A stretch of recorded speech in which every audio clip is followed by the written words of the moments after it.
Green flag is in the air, racing at Thunder Valley.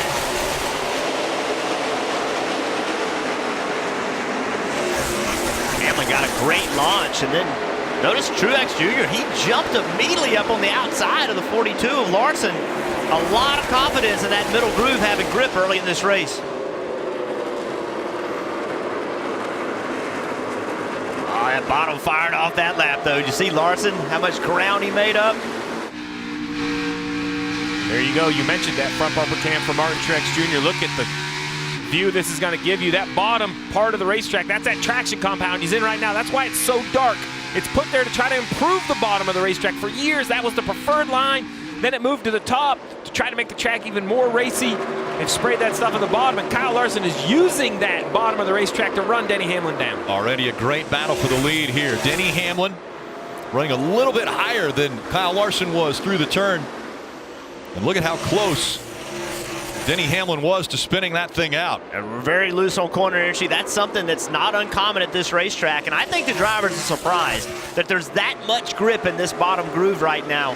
Many times it takes a little while to get this activated, but clearly being in that dark compound, that traction compound, is the place to be at the moment. Denny Hamlin staying on the bottom of the racetrack, trying to put the 18 a lap down. He clears him. Now sets his sights on the 48, trying to put him a lap down as well.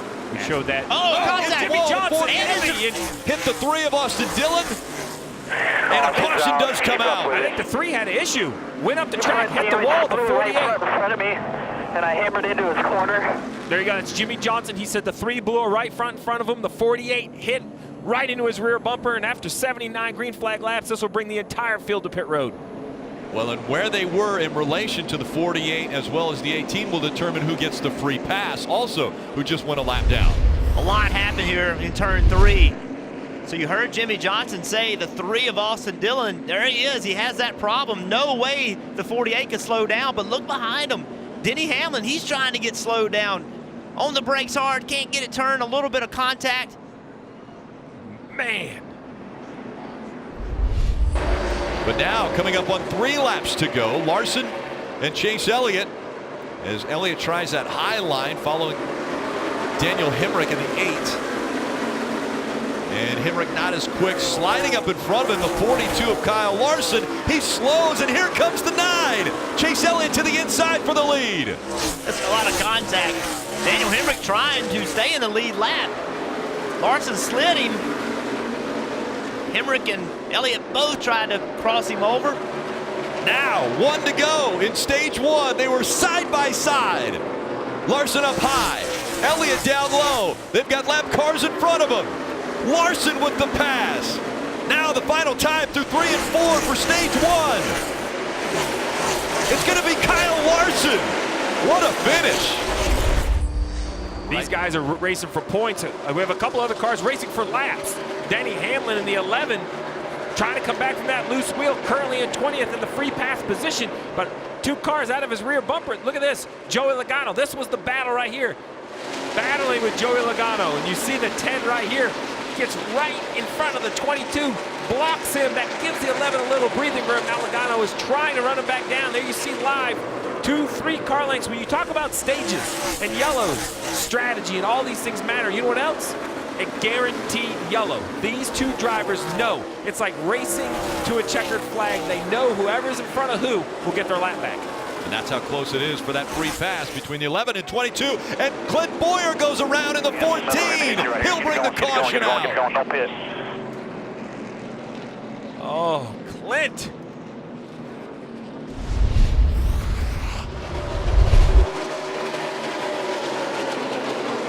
Oh, looks very similar to what we saw Eric Almirola. Thought he had the slower car cleared. See right here, he thinks he's completely clear, turns to go to the bottom of the racetrack. And Quinn's there. Quinn Houff was right there. Right in front of his teammate, Yeah. The 2 racing in points. Close that is. And Suarez. So Tony Stewart is somewhere holding his breath. Look at this. Talk about holding your breath. Oh, gosh. Come on, stick through there. Go. It's Kurt Busch who stayed out, and then Daniel Suarez on the inside of row 1. Just showed the misfortune for the 14. Well, that puts Daniel Suarez purely in position to gain a ton of points at the end of this stage. Right behind him, the 6 of Ryan Newman. Suarez fighting for potentially a stage win. Kurt Busch running well on that high line, pulling away. Right on you. 6 is 1 lane up here. Can he hang on for a second place finish in the stage? Final time through 3 and 4 for stage 2. Kurt Busch is going to win stage 2. Suarez, a lot of points, finishing second in that stage. Newman, Kyle Busch, William Byron, Chase Elliott, Eric Jones, Brad Keselowski, Daniel Hemrick, and Martin Truex Jr., the top 10. And Kevin Harvick, just a few moments ago, the dejection taking place with this team.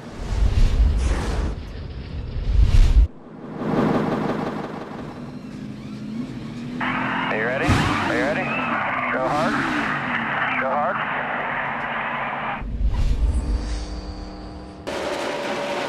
See right here. Oh! Blaney. You didn't even know Blaney was in it. He just goes absolutely straight up the racetrack. Yeah, no, that's 17. Yeah, look at all the the sparks. Yeah, the sparks are flying out of it. That's a major failure. I don't know if it's a tire down or it's many. It almost looks like a mechanical issue. See? Go there. Back up, back up, back up. Stay middle, stay middle, stay middle. Hell yeah. Good The job. highlight reel of this race, if it was a ticker tape, it looked like the receipt at the grocery store. It had every coupon on it. It'd be 6 miles long. I mean, something's happened to everyone. Come back up, come back up, come back up. And Stenhouse Jr. was having a good run. Got just nowhere to go for him. Got shoved in a wall. Kelly. So Denny Hamlin needed this caution because the last time they came down pit road, they were not sure that they got all the lug nuts tight on the right rear wheel. So I heard Chris Gabehart say they're going to call him down now while we got this caution so that they can tighten those and make sure they don't have another loose wheel like they had earlier in the race. Question's got to come, and it comes at all of these short tracks. What are you willing to do? What is the 95 willing to do to win his first race? If the 11 does get there, it's a big gap behind the 11. 4 seconds. I think these two, without a caution, they're going to fight it out between the two of them. Well, if the 11 does get there, that makes the decision-making process of how do you get by slower cars that much more difficult, right? So right now, if Matty D makes a little bit of a bad choice, the 11's not right there. Can't really take advantage to get by him, but as the 11 gets closer, and if he gets to that rear bumper, the pressure ramps up quickly, Parker. And guys, Rick, you mentioned how his wife Taylor's in the stands. Well, his best friend Ryan Ellis just tweeted that he was actually texting Taylor and asked her how she's doing, and all she texted back was, "I'm crying." You have to imagine emotions are high right now, coming in that 18 to go. Even if he's not able to hold off Denny Hamlin, this is showing the rest of the NASCAR garage Matt DiBenedetto can run up front. And now, DiBenedetto to the bottom of the racetrack. Here comes the 11 of Denny Hamlin. Will the momentum work for him here? DiBenedetto up in front of him, blocking him. And now he takes his line away.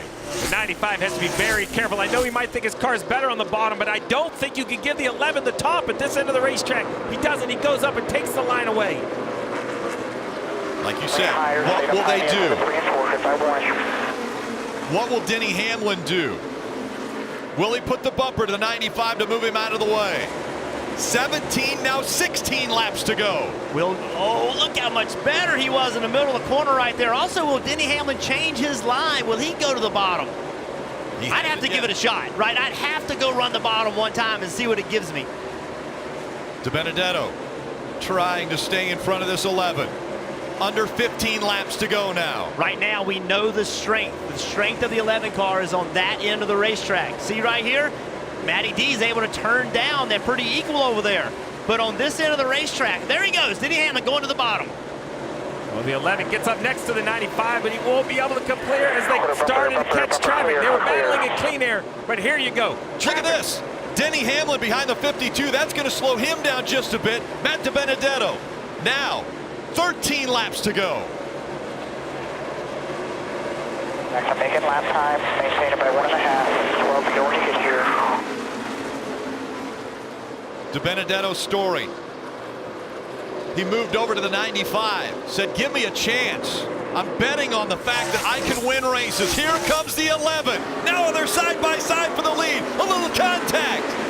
The 11 made that move because of this. He believes he can get there and maybe catch him. Use the 12 of Blaney as a pick. Denny Hamlin now has the advantage. He's in front. Hamlin in front in Bristol. Now all the pressure switches. It now switches to Hamlin. Now he's got to be perfect in traffic. He has the better car. Trying to get by that 12 of Blaney. Remember, it's the 20th anniversary of Rattle His Cage. Well, what will DiBenedetto do? Can he get back to the back bumper of the 11? Truex got completely out of the way. Under 10 laps to go. Oh, this could be a shot for the 95, the 48 up the racetrack. He gets out of the 11's way. Gets out of everyone's way. The next car they're going to catch is the 1 car, Kurt Busch. He is in the lead lap. The last car on the lead lap in 9th. And what will Kurt do? He's been in this position before. Will he allow the 11 to go by? It looks like he will. Classy move by a veteran to not get in the race for the lead. Very much so. Under 7 to go. How about this fight from Denny Hamlin and his team tonight? Telling you, 34 career wins. Something about him, I don't know what it is. One shot to win a championship. He had a chance, went heads up with Jimmy Johnson. It wasn't his way, but look at the perseverance of his day. He leads right away, 67 of the first 83 laps, has a little damage, pits under green, goes 2 laps down, gets a wave around, then the free pass, pits again at lap 380 for a loose wheel. He has come through the field time and time again. All the reports, everything we've seen, this could be his 4th win of the season. And we talked earlier about Kevin Harvick being the one heating up just before the playoffs. What about this team? This team, man, they have been on a roll. Still work to be done. This race is not over. Still have to get through this traffic. And I'm going to say the 95, I question if he could get through the traffic. He did it. It ended up being a better car with the 11. Matt did a wonderful job. I didn't see him put his car in a bad position. The 11, I think, is just better. Matt made no mistakes there. Just the 11 car is just a little quicker. Matt's done his job. Coming up on a mile to go. 1 mile to race at Bristol. Denny Hamlin has fought valiantly against the Italian Stallion tonight in Matt DiBenedetto. Will there be one last push to try to catch up to that 11? A lot of traffic as they come up on 1 lap to go.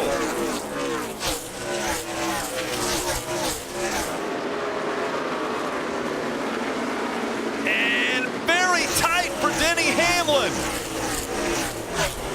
The checkered flag will fly. Hamlin wins at Bristol.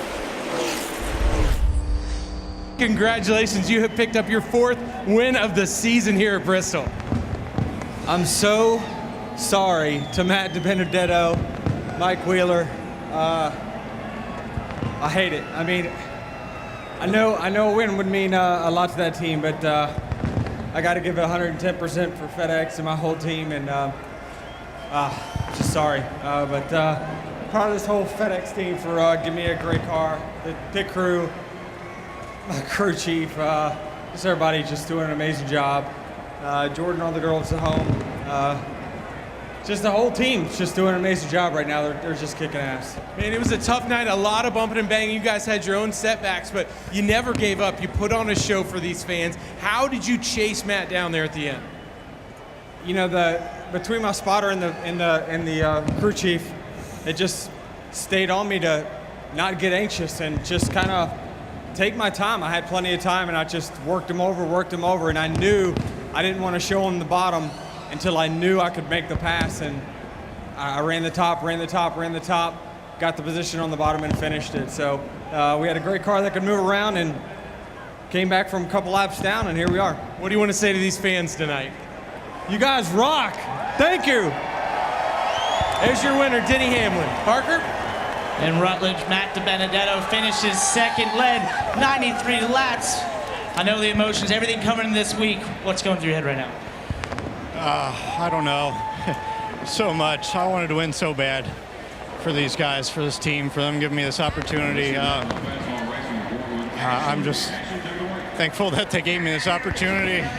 Toyota, Procore, Dumont Jets, and Estiwada Spray Equipment, that's all. I'm so thankful, but man, I'm sad. We got tight after the deal with Newman when he came up into us, and all of a sudden it got really tight after that. But dude, congrats to Denny. He raced hard. I've been a fan of his since I was a kid. To be racing door to door with him at Bristol in front of a great group of fans. I'm